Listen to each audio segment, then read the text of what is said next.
United States? I really don't believe I would run it, but I would like to see somebody as the president who could do the job, and there are very capable people in this country.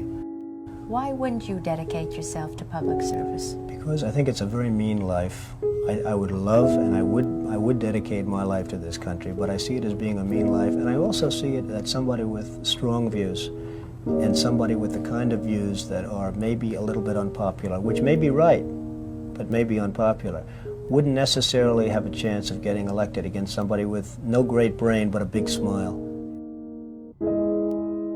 This sounds like political presidential talk to me, and I know people have talked to you about whether or not you want to run. Would you ever? Probably not, but I do get tired of seeing the country ripped off. Why would you not? I just don't think I really have the inclination to do it. I love what I'm doing. I really like it. Also, it doesn't pay as well. No, it doesn't. But, you know, I just probably wouldn't do it, Oprah. I probably wouldn't, but I do get tired of seeing what's happening with this country. And if it got so bad, I would never want to rule it out totally, because I really am tired of seeing what's happening with this country, how we're really making other people live like kings, and we're not. You've said, though, that if you did run for president, you believe you'd win. Well, I don't know. I think I'd win. I tell you what, I wouldn't go in to lose. I've never gone in to lose in my life. And if I did decide to do it, I think I'd be inclined, I would say that I would have a hell of a chance of winning, because I think people, I don't know how your audience feels, but I think people are tired of seeing the United States ripped off. And I can't promise you everything, but I can tell you one thing: this country would make one hell of a lot of money from those people that for 25 years have taken advantage. It wouldn't be the way it's been, believe me. But you might be classified as an Eastern Republican. Fair? Well, I guess you could say that, yes. Which means kind of a Rockefeller, Chase Manhattan Republican? I never thought of it in those terms. How do you define? Are you a Bush Republican? No, I think I'm really, the people that I do best with are the people that drive the taxis. You know, wealthy people don't like me, because I'm competing against them all the time, and they don't like me, and I like to win. The fact is, I go down the streets of New York, and the people that really like me are the taxi drivers and the workers, et cetera, et cetera. I mean, I really get a great response. Why are you a Republican? I have no idea. I mean, I am a Republican because I just believe in certain principles of the Republican Party. You have flirted with the idea of politics. Now you're here at your first national convention. Does that get you interested in possibly making the plunge? Now you have to tell me something. Who told you I flirted? Well, I didn't know that I flirted with. Well, you took out full-page ads in the New York Times to talk about your foreign policy. Some people would say... I do feel very strongly about the country. I love the country. You've become a role model in this country. The reason that your book sells, the reason that your board game sells, is because people are looking to leaders. People are looking for values, and you're one of the people. And it's no... You may dismiss it, but people are talking about, you know, Donald Trump for president. What they're really talking about is Donald Trump, show us the way. Well, be the true white hat. I'm, again, somebody that has a good instinct financially. I have had historically. I've followed markets. I've been going the right direction, whether it's New York real estate or stocks or whatever. I know from a common sense financial standpoint that something has to burst. When a country is losing billions and billions and billions of dollars a year, and when other countries are making hundreds of billions of dollars, something is going to burst, and it's going to start here. I know it. It's a question of when. To me, it's not a question if, it's a question of when. And unless we're going to solve our problem, and the problem is caused by our allies, unless we're going to solve that problem, this country is in very, very big trouble. And I'm not talking recession kind of trouble, I'm talking depression kind of trouble. Would you really like to take over and run the country as you have run your organization? I would much prefer that somebody else do it. I just don't know if the somebody else is there. I don't know if we have the kind of advocate that you need. We need major surgery. This country needs major surgery. Are you the surgeon? I think I do a fantastic job, but I really would prefer not doing it. Are you saying you will take it only if drafted? No, I'm not saying that. I'm saying that I hope that somebody comes along who can be an advocate, and I think that somebody will be so popular But you haven't seen it. He or she will be the most... But I don't see it now. I wish that person were there. But again, I do know one thing. It's not a question. This country is losing hundreds of billions. It's not a question if, it's a question when. I have never understood how this is possible. I have never understood how somebody throughout this country didn't sue the United States government and have that overturned. I mean, you had people investors investing over a 10-year period for under a set of conditions, and this is, as I was talking before, playing the game. We're all playing by a certain set of rules. The rules were changed for the government, but they weren't changed for us. I mean, it was an incredible circumstance that happened, and people went bust by the hundreds of thousands, and I hope you weren't one of them in terms of that, but obviously you know a lot of people that were. They changed the rules on taxes, and you have some incredible situations where people guaranteed personally a stream of payments to be paid over a 10-year period based on a stream of tax benefits for perhaps a very good job, like a low-income housing development. Nothing wrong with that, a very positive thing. And after 2 years, they got wiped out with the taxes, and yet they still owed all of this money. And many of these people, most of these people, had to declare bankruptcy. They couldn't pay it. I deal with foreigners all the time. I deal with foreign leaders all the time. I know many of the foreign leaders probably better than a lot of the so-called candidates that are running on the Republican and Democratic tickets. I think I'd get along very well with them, and I think you'd have a lot less gridlock in Washington if I decide to do this and if I won. You know, nobody talks about the soldiers that are coming back with no arms and no legs. And I saw at Mar-a-Lago on Mondays, I make Mar-a-Lago my club that you know about. In Palm Beach. I make that twice now. On a Monday, I let returning Iraqi injured soldiers come to the premises. The most beautiful people I've ever seen, but they're missing arms and legs. They're with their wives, sometimes they're with their girlfriends, and the tears are coming down the faces of these people.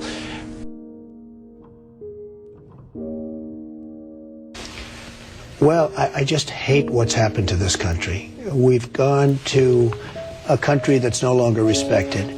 We're in a war that we should have never, and by the way, I'm worse than any hawk there is in terms of military and in terms of defending ourselves. But Saddam Hussein didn't knock down the World Trade Center. He had nothing to do with it. And there were no weapons of mass destruction. The other day, the head of 3M said that President Obama is anti-business. Do you get the same feeling that he does? Well, I don't know that it's anti-business or he just really doesn't know exactly what to do. And I'm afraid it probably is the second thing. I don't see him necessarily as anti-business. I think that he is not sophisticated in the ways of business. He hasn't dealt with the people that you've dealt with and that I've dealt with. I deal with China, as an example, a lot. It is never easy.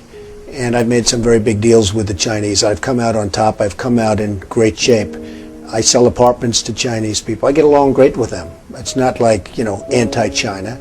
I just think it's ridiculous that we allow them to do what they're doing to this country with the manipulation of the currency that you write about and understand, and all of the other things that they do. And frankly, if I were them and if I could get away with it, I take my hat off to them, frankly. They do get away with it.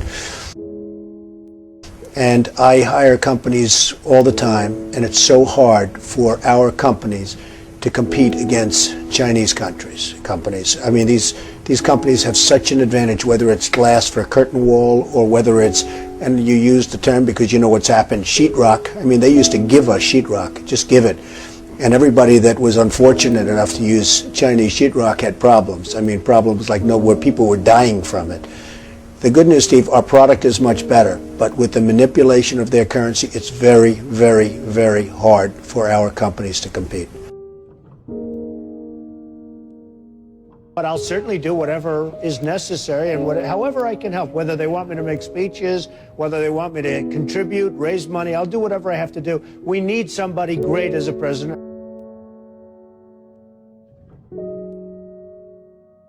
I know that you were mentioning that Aaron and I did a kind of an interesting video not that long ago in August about how things have fallen apart. But at that point, the only people who were saying it were us and you. I was saying it a long time ago. And frankly, they're talking about 50 basis points.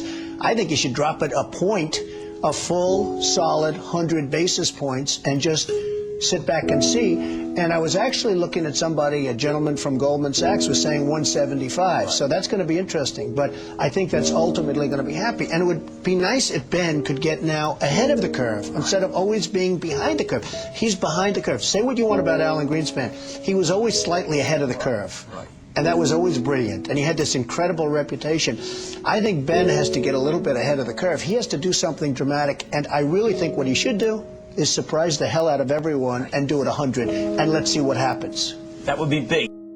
Any politician, do you think, has the pulse? Anyone running for president has the pulse of what you know about the economy? Well, the biggest problem is something I never hear about. I told you about it once. Every time they lower interest rates, the cartel, because I call it a cartel, right, the illegal monopoly, raises oil prices, okay? So the monopoly, because that's all it is, it's a total illegal monopoly. If businesses ever formed OPEC, everybody would be put in jail. Here they are, and every time a country hits oil, they're invited in to the cartel, okay? It's a disgrace. So what happens is every time interest rates go down, oil prices go up, and it's the same number. I mean, practically the same money. So they lower it, they raise it, they lower it, they raise it. Now you have oil that's close to 100, going to be over 100, and nobody in this country calls and says, get that damn oil price down. You get it down.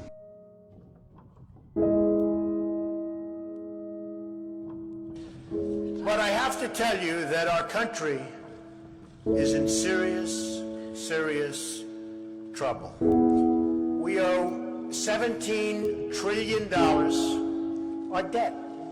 How do you pay off 17 trillion? Nobody ever heard the expression a number of years ago. The word trillion. We have debt that's beyond belief. We have deficits that nobody can even comprehend. China, which I've been talking about for the last 5 years, yesterday, right in our face, they just devalued their currency. Now, for those that don't understand devaluation, what they're basically doing is saying, we're really ripping you big league. Nobody's ever done it better than us, but now we're going to really do it again.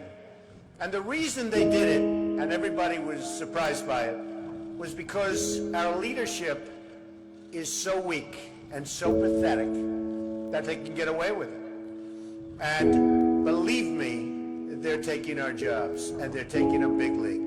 And China's not the only one. You look at other countries, they're all doing the same thing. They have no respect for our leader, and frankly, they have no respect any longer for our great country. And it's so simple to solve. What we need is a strong economy. What we need is jobs. Now, you hear these phony job numbers, 6.7%. The 6.7% is probably 21 or 22% real numbers. When you give up looking for a job, it's like they consider you employed. It's amazing. They changed this. You know, in the old days, if you had people that couldn't find work, they couldn't find work. Today, such a huge number. Now you look at what's going on with Afghanistan. You have Karzai that's treating our president like he doesn't even exist. So they make a deal, and I'm not advocating stay, because frankly, I want to build this country. I want to build these schools. I don't want to build a school in Afghanistan, a road going to the school, watch it get built up and then blown up 4 times, and they keep rebuilding and rebuilding, and you go to Brooklyn, New York, and you can't have schools. You go to Iowa, you can't. You go to wherever you go, and you can't have schools. Because we don't have any money, because we're spending it in other places where, frankly, they don't want us, and I don't want them. And it's amazing.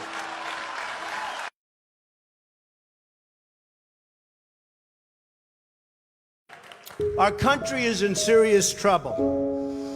We don't have victories anymore. We used to have victories, but we don't have them. When was the last time anybody saw us beating, let's say, China in a trade deal? They kill us. I beat China all the time. All the time. When did we beat Japan at anything? They send their cars over by the millions. And what do? When was the last time you saw a Chevrolet in Tokyo? It doesn't exist, folks. They beat us all the time. When do we beat Mexico at the border? They're laughing at us, at our stupidity. And now they're beating us economically. They are not our friend, believe me. But they're killing us economically.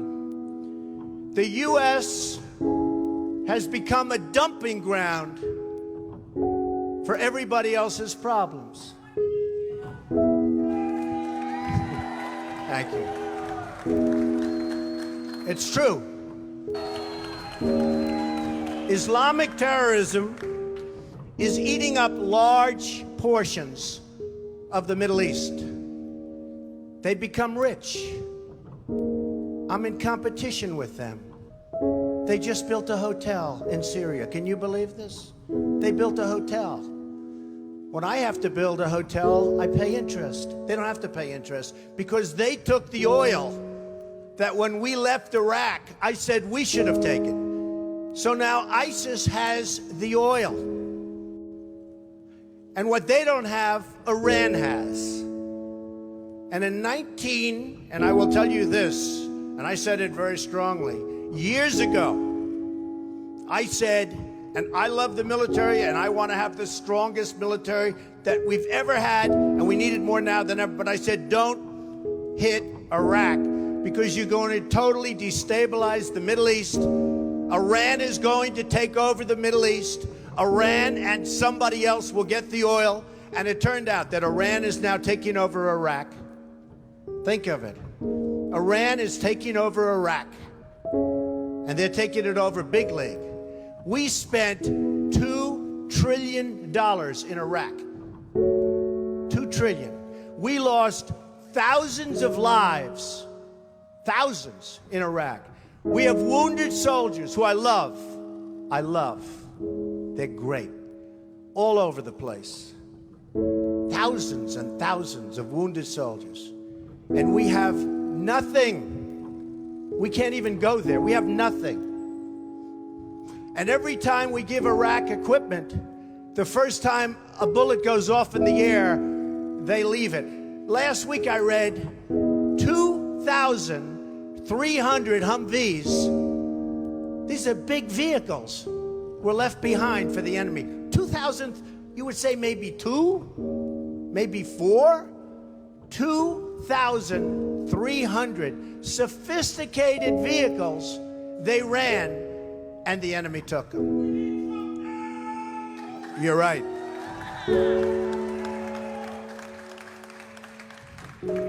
Last quarter, it was just announced, our gross domestic product, a sign of strength, right? But not for us. It was below zero. Who ever heard of this? It's never below zero. Our labor participation rate was the worst since 1978. But think of it, GDP below zero. Horrible labor participation rate. And our real unemployment is anywhere from 18 to 20%. Don't believe the 5.6. Don't believe it. That's right, a lot of people up there can't get jobs. They can't get jobs because there are no jobs. Because China has our jobs and Mexico has our jobs. They all have our jobs. But the real number is anywhere from 18 to 19 and maybe even 21%. And nobody talks about it because it's a statistic that's full of nonsense.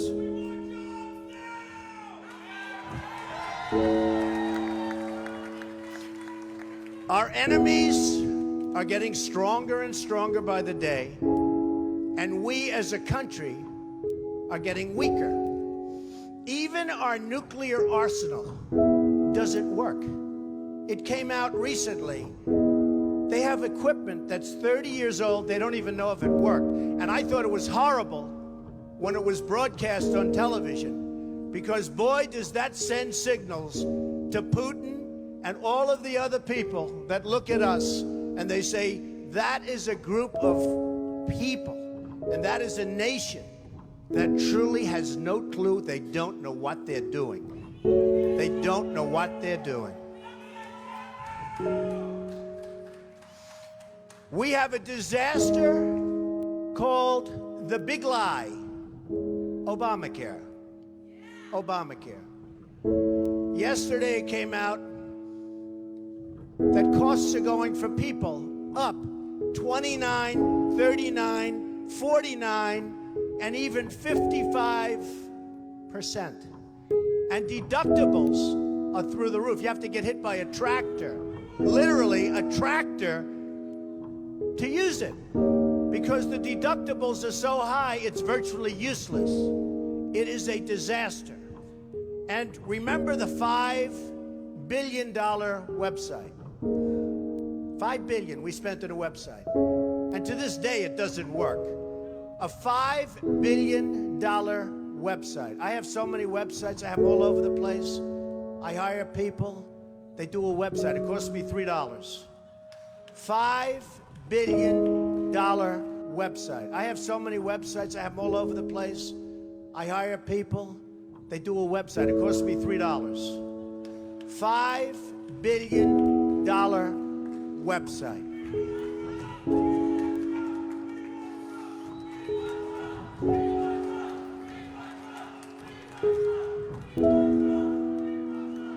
Well, you need somebody, because politicians are all talk, no action. Nothing's going to get done. They will not bring us, believe me, to the promised land.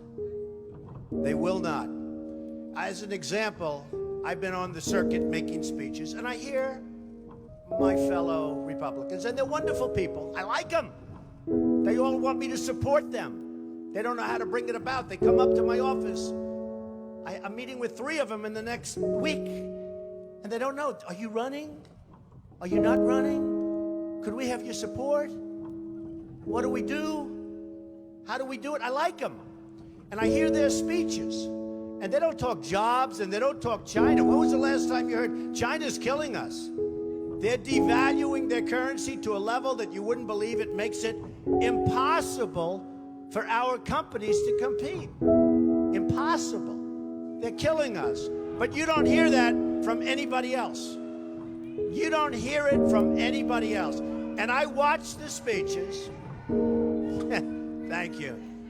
I watch the speeches of these people, and they say, the sun will rise, the moon will set, all sorts of wonderful things will happen. And people are saying, what's going on? I just want a job. Just get me a job. I don't need the rhetoric. I want a job. And that's what's happening. And it's going to get worse, because remember, Obamacare really kicks in 2016. Really big league. It is going to be amazingly destructive. Doctors are quitting. I have a friend who's a doctor, and he said to me the other day, Donald, I never saw anything like it. I have more accountants than I have nurses. It's a disaster. My patients are beside themselves. They had a plan that was good. They have no plan now. We have to repeal Obamacare, and it can be replaced. And it can be replaced with something much better for everybody. Let it be for everybody, but much better and much less expensive for people and for the government. And we can do it. So, I've watched the politicians. I've dealt with them all my life. If you can't make a good deal with a politician, then there's something wrong with you. You're certainly not very good. And that's what we have representing us. They will never make America great again. They don't even have a chance. They're controlled fully. They're controlled fully by the lobbyists, by the donors, and by the special interests. Fully. They control them. Hey, I have lobbyists, I have to tell you. I have lobbyists that can produce anything for me. They're great. But you know what? It won't happen. It won't happen. Because we have to stop doing things for some people, but for this country, it's destroying our country. We have to stop, and it has to stop now. Now, our country needs a truly great leader. And we need a truly great leader now. We need a leader that wrote The Art of the Deal. We need a leader that can bring back our jobs, can bring back our manufacturing, can bring back our military, can take care of our vets. Our vets have been abandoned. And we also need a cheerleader. You know, when President Obama was elected, I said, well, the one thing I think he'll do well, I think he'll be a great cheerleader for the country. I think he'd be a great spirit. He was vibrant. He was young. I really thought that he would be a great cheerleader. He's not a leader, that's true. You're right about that. But he wasn't a cheerleader. He's actually a negative force. He's been a negative force. He wasn't a cheerleader. He was the opposite. We need somebody that can take the brand of the United States and make it great again. It's not great again. We need somebody. We need somebody that literally will take this country and make it great again. We can do that. And I will tell you, I love my life. I have a wonderful family. They're saying, Dad, you're going to do something that's going to be so tough. You know, all of my life I've heard that a truly successful person, a really, really successful person, and even modestly successful, cannot run for public office. Just can't happen. And yet that's the kind of mindset that you need to make this country great again. So, ladies and gentlemen, I am officially running for President of the United States, and we are going to make our country great again.